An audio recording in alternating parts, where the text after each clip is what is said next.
खबर बरेली से। Bareilly bar association के चुनाव में अध्यक्ष पद के प्रत्याशी एडवोकेट ज्वाला प्रसाद ने रविवार को एक होटल में प्रेस वार्ता कर अपने चुनावी उद्देश्य और प्राथमिकताओं को स्पष्ट किया। उन्होंने कहा कि बरेली बार की पुरानी प्रतिष्ठा गरिमा को पुनः स्थापित करना तथा अधिवक्ताओं के हित और सम्मान की रक्षा करना उनका प्रमुख लक्ष्य है। एडवोकेट ज्वाला प्रसाद ने कहा कि वे किसी व्यक्तिगत लाभ के लिए नहीं बल्कि अपने अधिवक्ता साथियों के सम्मान अधिकारों की रक्षा के लिए चुनाव में मैदान उतरे हैं।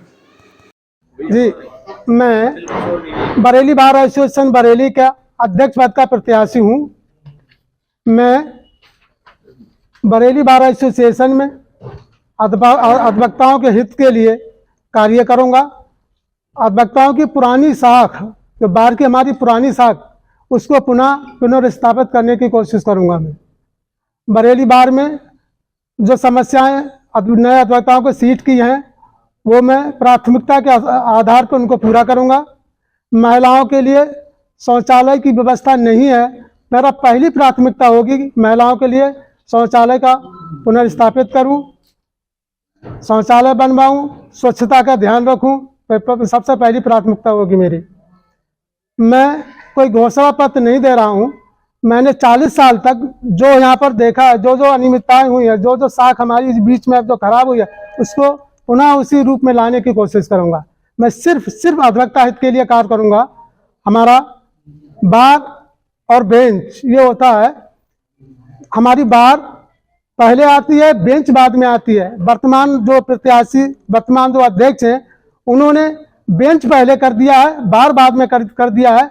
मैं कोशिश करूंगा हमारी पुराने समय से जैसी बार और बेंच की जो चली आ रही थी कड़ी, उसी को पुनः स्थापित करूंगा। बार पहले होगी, बेंच बाद में होगी। बार का सम्मान, अधिवक्ताओं का सम्मान मेरे लिए सर्वोपरि होगा। ज्वाला जी, काफी लंबे समय से हाईकोर्ट बेंच की मांग चल रही है, लेकिन जी हर बार वादा होता है, लेकिन यहाँ साबित नहीं होती है। देखो, हाईकोर्ट बेंच शुरू में जब मैं वकालत में आया था तो हम लोगों ने 2-2 महीने, 3-3 महीने के लिए उसकी स्ट्राइक की थी, लेकिन ये सरकार को उतना हम जितना दबाव बनाना चाहिए था उतना नहीं बना पाए। हालांकि मेरठ में अब भी चल रही है, जबकि पश्चिमी उत्तर प्रदेश में एक बेंच की स्थापित होना बड़े अति आवश्यक है। इलाहाबाद बहुत दूर पड़ता है हम लोग के लिए, तो जो गरीब तबका है बातकारी, वो वहाँ नहीं पहुँच पाता है, इसलिए उसको न्याय नहीं मिल पाता। मेरी कोशिश होगी, मैं इसके लिए अहम पहल करूँगा। पिछले कार्यकाल के विषय में क्या टिप्पणी है आप? मैं बताऊंगा। उनका एक एजेंडा था पिछले कार्यकाल का, जो मेरे भाई हैं उनका, मनोज जी, उसमें से उनके 17 पॉइंट हैं। उस 17 पॉइंट में से एक भी पॉइंट उन्होंने अब तक पूरा नहीं किया। हमारे अधिवक्ता साथियों के साथ इस एजेंडे के हिसाब से उन्होंने धोखा किया है। वो कहते हैं, कल एक इंटरव्यू दे रहे थे कि उन्होंने एक उसका हाल का निर्माण कराया है। हाल का निर्माण कराया, ये तो ठीक, वो भी अधूरा पड़ा है, उसमें फर्श नहीं पड़ा है। लोग उसमें गुजरते हैं तो उसमें कंकड़ उनके पैरों में लगते हैं, वैसे अधूरा छोड़ दिया है। उसमें मैं तो कहूँगा उनके खिलाफ मुकदमा होना चाहिए। हमारी बाहर की संपत्ति थी, बहुत पुराने अंग्रेजों के ज़माने का हाट बना हुआ था, उसमें मोटे मोटे गाटर थे, उसमें कड़ियाँ थी, उसमें किवाड़े थी, वो सब बेच गई। ईंटें थी, वो कहाँ गई? उसका मटेरियल कहाँ गया? जो उनने बेचा उसको बार में जमा करना चाहिए था, वो आज तक जमा नहीं किया। वो गमन के पूरे दोषी हैं। इसके अलावा और भी वो कहते हैं कि अधिवक्ता साथियों के लिए उन्होंने 1120 रुपए के हिसाब से 120 रुपए फीस रखेंगे, लेकिन जो नए लोग हैं जिन्होंने वोटर इस साल जिनका COP आया, उनसे 1120 1150 रुपए लिए, 1 रुपए की रसीद नहीं दी है। मेरे हिसाब से कई करोड़ का गमन इनके अगेंस्ट निकलेगा। उसकी सबकी जांच कराऊंगा, तो मौका मिला तो जाके, और मुझे लगता है दोषी होंगे तो फिर आगे तो डालते क्या होता है, कानून का पालन कर रहा हूँ इनके लिए। तो आपने दोष बताएं कि इनके खिलाफ कानूनी कार्रवाई करेंगे? बिल्कुल करूंगा, अगर निकलती हो जाकर। इसमें 6 महीने से कोई पैसा जमा ही नहीं हुआ। जो उसका मटेरियल बेचा तो पैसा कहाँ गया? तो हमारे नए सदस्य बने हैं, उन्होंने 1120 रुपए जमा करे, वो कहाँ गए? बार में तो कोई पैसा जमा नहीं करा उन्होंने। अब कुछ पॉइंट में बता दूंगा। बरेली बार एसोसिएशन कार्यकाल में वकालतनामा पैरवी नहीं लगाऊंगा, पैरवी नहीं करूंगा। करें, मेरे एक साथी हैं, उन्होंने ईशेंद्र सिंह है, ईशेंद्र सिंह एक FIR लिखाते हैं एक मुलजिम के अगेंस्ट। उस मुलजिम की जमानत कराने के लिए मेरे भाई मनोज हरित, उसमें वकालतनामा वकील के जो उसमें घनश्याम शर्मा जी गवाह होते हैं, और उसमें उसकी जमानत करा के उसको गायब कर देते हैं।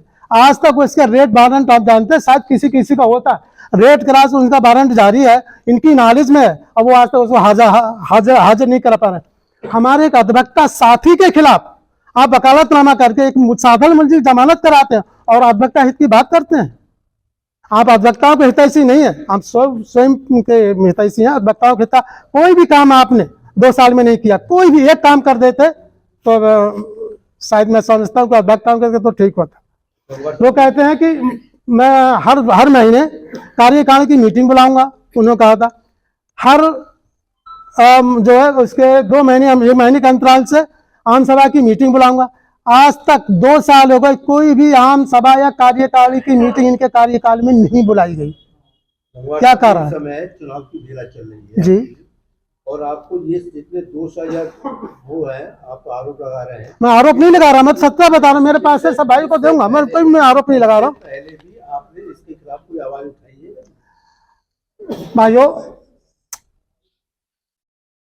चूंकि मैं बार का चुनाव शायद पहली बार लड़ रहा हूं, ठीक, वो भी अपने जो इस समय बार और बेंच की स्थिति बड़ी खराब है और बेंच बार पे हावी है, तो मेरे बहुत सारे सीनियर साथी, मुझसे बहुत सीनियर्स हो सकते हैं, वो बहुत ज़्यादा संख्या में मेरे पास आए और जो बोले ज्वाला प्रसाद, इस समय जो स्थिति हमारे वर्तमान अध्यक्ष ने कर दी है बार की, मुझे तुमसे बहुत बड़ी उम्मीद है, अगर तुम आओगे तो इसमें सुधार आएगा। तो उनके सबके आग्रह पे मैं ये बार का चुनाव लड़ रहा हूँ, अध्यक्ष पद का। इसीलिए मैं इससे पहले ना किसी को क्रिटिसाइज करता था, ना किसी को दोषारोपण करता था। मैं देखता तो जरूर था, लेकिन मैं क्योंकि इस बार के चुनाव में इंटरेस्टेड नहीं रखता था, तो उतनी वो जो आप कहना चाह रहे हो वो उस हिसाब से नहीं करता था। ये था। तो उम्मीद ये है